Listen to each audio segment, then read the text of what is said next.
हम साइलेंट हो जाएंगे। हाँ स्टार्ट करें स्टार्ट में। जैसा कि आज सबसे पहले तो आपको हैप्पी जन्माष्टमी जन्माष्टमी शुभकामनाएं। जी। जैसा कि आप थीम देख रहे हैं, नियति भेद नहीं करती, जो बोएगा वो काटेगा, छल के बदले छल मिलेगा, आज नहीं तो कल मिलेगा। नियति लगी हुई है, ठीक है ना। तो सर्वप्रथम हम आगाज करते हैं आज की जन्माष्टमी की थीम का, जिस थीम का नाम है महाभारत, जहाँ एक औरत की गरिमा सम्मान के लिए महाभारत छिड़ गई थी।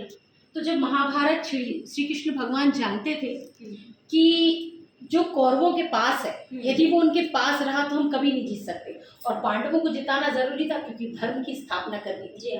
तब भगवान ने प्रण लिया कि मैं इसमें शस्त्र नहीं उठाऊंगा, लेकिन पांडवों की जीत निश्चित है।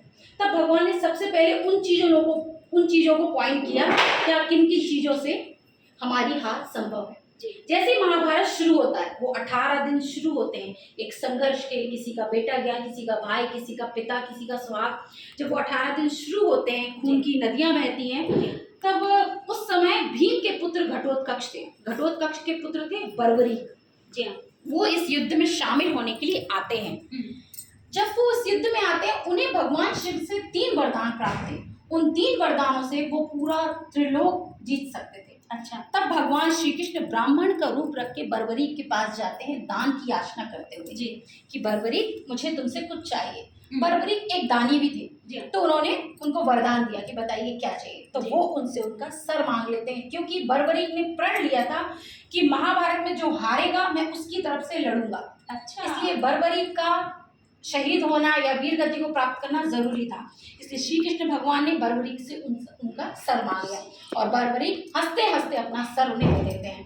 तब श्री कृष्ण भगवान उन्हें आशीर्वाद देते हैं कि कलयुग में तुम मेरे नाम से जाने जाओगे। तो आज जो खाटू श्याम जी हम सब पूछते हैं, वो बर्बरी का ही रूप है, जिन्हें हम खाटू श्याम के नाम से जानते हैं। खाटू श्याम जी जय। यहाँ भगवान ब्राह्मण रूप में आए थे। दिन शुरू होते हैं महाभारत के। सबसे बुरा दिन आता है अभिमन्यु का, जब अभिमन्यु को अर्जुन को भेज दिया जाता है विराट के जो राज्य था वहाँ हमला के लिए। ये कहीं ना कहीं दुर्योधन की साजिश थी अभिमन्यु को मारने की।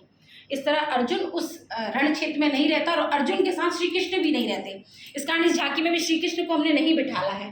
तो यहाँ पर अभिमन्यु, जिसे पूरा जो अपना कुरुक्षेत्र था और जो अपना चक्रव्यूह था, उसको अंदर जाने का रास्ता पता था। 7वें चक्र तक वो पहुंच जाता है, लेकिन 9वें चक्र में जैसे ही पहुंचता है, वहां से लौटने के लिए उसको रास्ता पता नहीं रहता है, क्योंकि वो अपने घर में सिर्फ जाने का रास्ता सीखता है, आने का रास्ता नहीं सीखता है। इस कारण अभिमन्यु को लोग चारों तरफ से घेरकर उसकी ऐसे वीर गति को प्राप्त होती है, और वो अपने प्राण त्याग देता है। ये जो एक द्रौपदी द्वारा दिया गया था, आपको भी पता होगा, 5 पांडवों की निशानी जो रण क्षेत्र में उनसे छूट जाती है, जिसके कारण एक कारण और भी था अभिमन्यु के वीरगति प्राप्त होने का। और इसमें सारे शत्रु कहीं ना कहीं से आगे से पीछे से मारकर अभिमन्यु को मौत के घाट उतारते थे। लेकिन कहीं ना कहीं इसके पीछे भी श्री कृष्ण की एक योजना थी, क्योंकि वो चाहते थे कि अभिमन्यु को जिस तरह इन्होंने सबने मिलकर पीछे से वार करके मारा है, तो कहीं ना कहीं कूटनीति विपक्षी कौरव अपनाए, ताकि कल को जब हम वो कूटनीति अपनाएंगे तो हमारे ऊपर कलंक नहीं लगेगा भविष्य में कि हमने गलत काम किया। तो इसलिए कहीं ना कहीं कौरवों ने जो गलत काम किया, उसके पीछे अभिमन्यु कहीं ना कहीं उसमें शहीद हुआ। आगे पहुंचते हैं। जिस जयद्रथ ने अभिमन्यु को मारा था, उस जयद्रथ को अर्जुन ने शपथ ली कि अगली संध्या होने के पहले मैं तुम्हें मार दूंगा, और यदि मैं तुम्हें नहीं मार पाया तो मैं अग्नि में अपने आप को अग्निदाह कर दूंगा। तब श्री कृष्ण भगवान भी वहां उसकी मदद करते हैं। और जब वो अर्जुन जयद्रथ को मारने आता है, कौरव जयद्रथ को छुपा देते हैं। तब श्री कृष्ण भगवान सूरज की जो रोशनी थी उसे अपने चक्र से, सुदर्शन चक्र से ढक देते हैं, जिस कारण कौरवों को लगता है कि अब शाम हो गई है और जयद्रथ बाहर आ जाता है। जयद्रथ के बाहर आते ही श्री कृष्ण भगवान उस पर तीर चला देते हैं, किंतु उस समय श्री कृष्ण भगवान को समझाते हैं कि जयद्रथ को वरदान है, जो उसका सर पहले जमीन पे गिराएगा मरने के, उसके 100 टुकड़े हो जाएंगे। तब अर्जुन उस जो तीर था उसे मारते हुए ऐसे पहुंचाता है कि जयद्रथ अपने पिता की गोद में जाता है। और जैसे ही उसके पिता उसको देखते हैं वो सीधे खड़े हो जाते हैं, वो तपस्या करते रहते हैं, और जैसे ही वो गिरते हैं तो जयद्रथ और उनके पिता दोनों का अंत हो जाता है। तो एक के साथ दो तीर लगे। आगे पहुंचते हैं हम। कर्ण को आप जानते ही होंगे, जो अर्जुन का कहीं ना कहीं दुश्मन था। दोनों की एक दूसरे के साथ दुश्मनी थी। दुर्योधन जो जयद्रथ के जाने से, अपने दामाद के जाने से दुखी था, उसने कर्ण को बोला कि तक्षक का जो पुत्र है अश्वनाग, वो वैसे भी अश्वसेन जो था वो अर्जुन का विरोधी था।